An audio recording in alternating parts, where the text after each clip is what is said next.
Captain साहब सही कह रहे हैं। और जो आप वेस्ट बैंक की बात कर रहे थे, तो मैं अभी देख रहा था प्रेस टीवी, तो वहां पे भी इजराइल जो है ज्यादती कर रहा है, या जो भी कह लीजिए बुलडोजर वहां पे भी चल रहे हैं।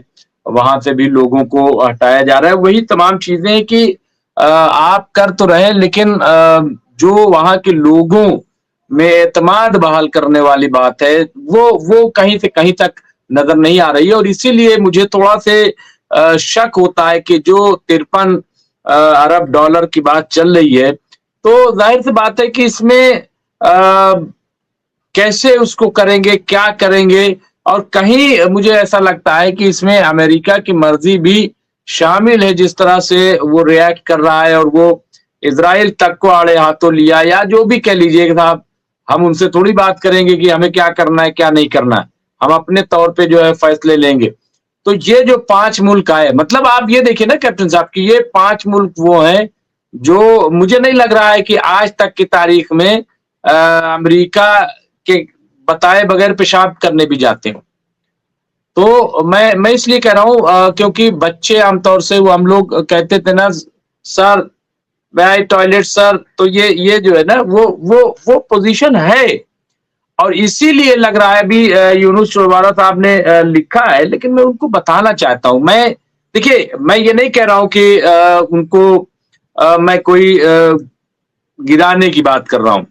लेकिन ये कहना है कि साहब इतनी ताकत आ गई कि वो अमेरिका को उन्होंने चैलेंज कर दिया, वो भी डोनाल्ड ट्रंप को चैलेंज कर दिया बिल्कुल से अचानक से आकर के, और कहा साहब हटो, तुम भागो, और तुम्हारी हिम्मत नहीं है और मैं यहाँ बनाऊ। ये मतलब मैं इसे थोड़ा से अभी नहीं मान रहा हूँ। हो सकता है कि चीजें बदलें। अगर अगर इतना ही है तो पहले खाने पीने का तो इंतजाम कर दो। अगर इतना है तो आप क्यों नहीं कहते कि इतने दिन से बंद है वहां पे, 2 हफ्ते हो रहे हैं, माह रमजान है। आप तो अफ्तारियां दिखा रहे हो कि कितना शानदार जो है हो रहा है वहां पे। लेकिन सवाल ये है कि गजा में क्या हो रहा है? सिर्फ अपनी फिक्र, सिर्फ आप अपना ऐश देख रहे हो, सिर्फ आप अपना आराम देख रहे हो। हा?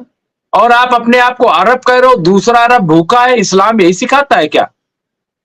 आप कह रहे हो साहब उनको स्वर्ग बनाएंगे। अरे जब बचेंगे तब तो स्वर्ग में रहेंगे। उनको अभी बचाइए, अभी पानी की जरूरत है, आप कह रहे हो साहब आपको स्वर्ग बना के देंगे।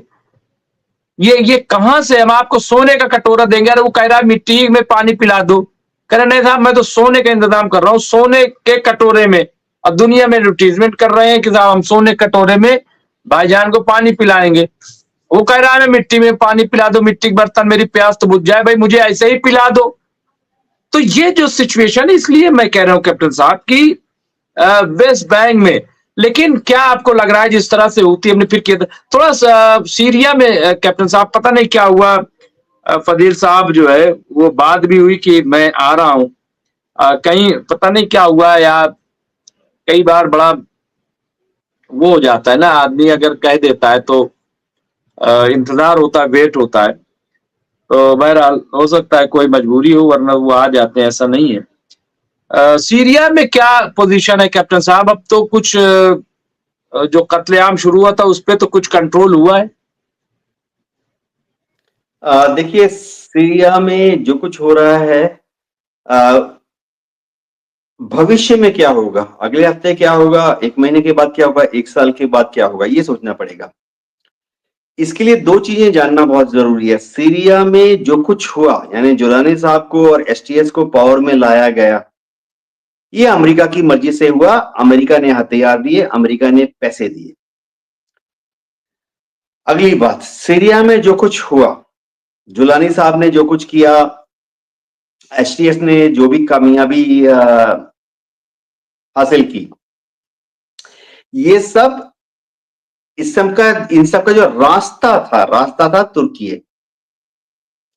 अमेरिका ने पैसे दिए, तुर्की पहुंचे, तुर्की से पैसे एसटीएस के पास आए, जुलानी साहब के पास आए, उन्होंने खर्च किया, लड़ाई जीती। अमेरिका से हथियार आए, तुर्की में पहुंचे, तुर्की से वो हथियार दिए गए जुलानी साहब को और एसटीएस को। वो होम्स जीत लिए और दमिश्क भी जीत लिए। ये दर्शकों को मैं बता दूं, एचटीएस तो पिछले 15 साल से सीरिया में लड़ाई कर रही है। जो सीरिया का उत्तरी भाग है, वहां पर एसटीएस का जो कंट्रोल था वो पिछले 15 साल से है, पिछले 10 साल से है। एलेपो नाम की शहर है, और एलेपो शहर के इस तरफ उस तरफ, वो एलेपो हमेशा से ही एसटीएस और उसके साथ वाले लड़ाकू ग्रुप के हाथ में था। वो बशर अल असद के खिलाफ लड़ रहे थे। तो होगा वही सीरिया में, कमोबेश जो अमेरिका चाहता है, जो तुर्की चाहता है। तुर्की क्या चाहता है कि दमस्कस में ऐसी सरकार हो जो कि बशर अल असद की तरह से तुर्की के साथ भिड़े ना। तुर्की क्या चाहता है कि सीरिया में ऐसी सरकार हो जो कि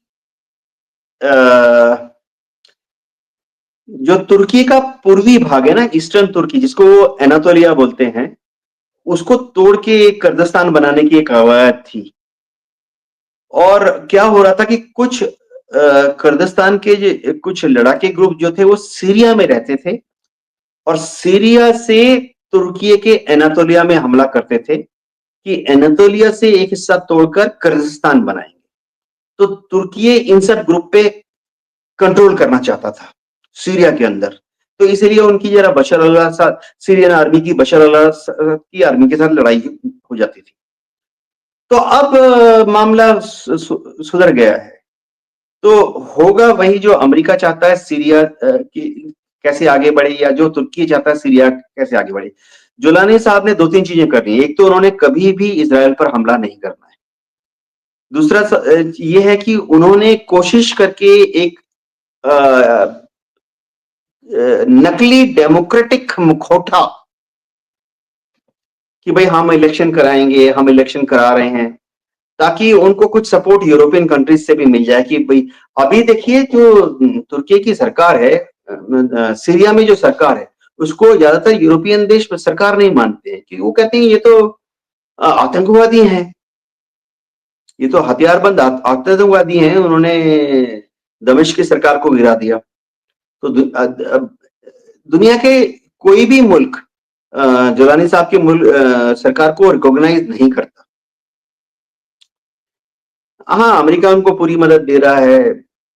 तो जोलानी साहब ने एक शैम इलेक्शन कराने हैं, दिखावटी इलेक्शन कराने हैं अगले 3 महीने में, 6 महीने में। वो करा देंगे कि भाई हाँ भाई अब इलेक्शन हो गए, लोगों ने वोट दे दिए, तो वोट के बाद हम लोग फिर से पावर पे आ गए।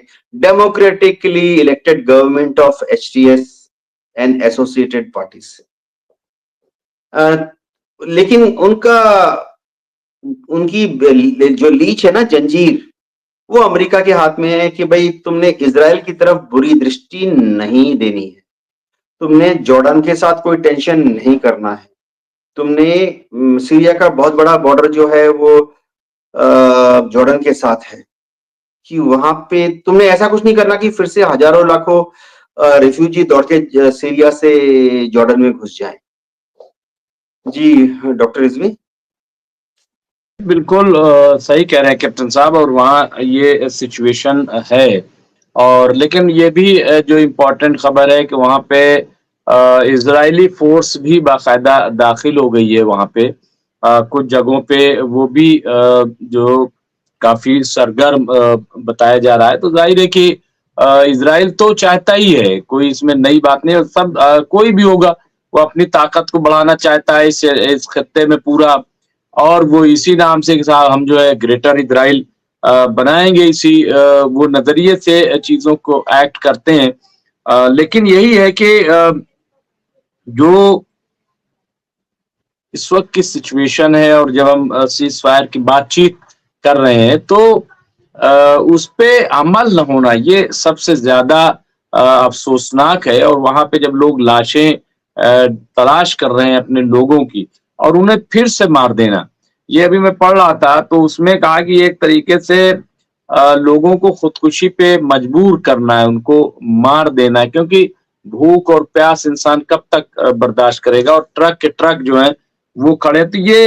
वहाँ की बहुत बड़ी सिचुएशन है। और ट्रंप के बारे में तबरेज आलम सिद्दीकी साहब लिखा है कि ट्रंप अच्छी तरह रूस, चीन और ईरान के नेवल जो अभी ड्रिल हुई है, तो उसकी अहमियत को वो समझते हैं कि क्या इसके असरात मुरत्तब होंगे, या ब्रिक्स जो है वो है, या सऊदी रूस और सऊदी अभी यूक्रेन से भी जिस तरीके से बातचीत हुई, ईरान से हुई, वो हो सकता है कि रूस यूक्रेन से जो बातचीत हुई उसमें ट्रम्प का अमल दखल हो।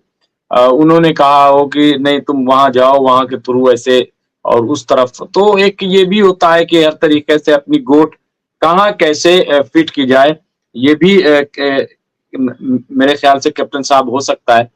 बहरहाल मैं कैप्टन साहब अब ज्यादा आपका वक्त नहीं लूंगा क्योंकि टाइम हो रहा है। मैं 1 मिनट में सिर्फ ये चाहूंगा कि क्या मतलब मुझे अभी भी फिर मैं वही कहूंगा, आप कुछ भी कहें कि मुझे अभी भी बहुत धुंधली सी तस्वीर है, क्योंकि कुछ पता नहीं चल रहा है कि कौन किसकी तरफ से मदद कर रहा है, नहीं कर रहा है, क्या है, क्या क्या किसका क्या रोल होगा, कुछ भी जो है वो मुझे क्लियर नहीं नजर आ रहा है। बड़ा डाउट सा है, बहुत पोजीशन बड़ी खराब सी गाजा की हम देख रहे हैं, और वेस्ट बैंक में भी जो सूरत हाल है उसकी तस्वीर नहीं आ रही है।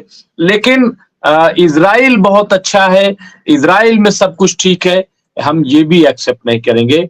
इजराइल में भी आज सुनने में आया है कि फिर कुछ जो है चीजें की हैं वहां पे नितिन याहू ने। तो इजराइल की आज बहुत बड़ा प्रोटेस्ट हुआ है, बहुत बड़ा प्रोटेस्ट आज इजराइल के अंदर हुआ है। तो ये भी सिचुएशन जो है हम इजराइल के अंदर देख रहे हैं, हम बिल्कुल तो दोनों तरफ की वही सिचुएशन है। और जॉर्डन में भी लोग अभी अपने अपने घरों में अंदर गए नहीं है, हम उसको ये कह सकते हैं। यानी अभी भी वो ये नहीं मुतमईन होकर नहीं बैठे हैं कि अब तो गाजा में सब कुछ ठीक हो गया।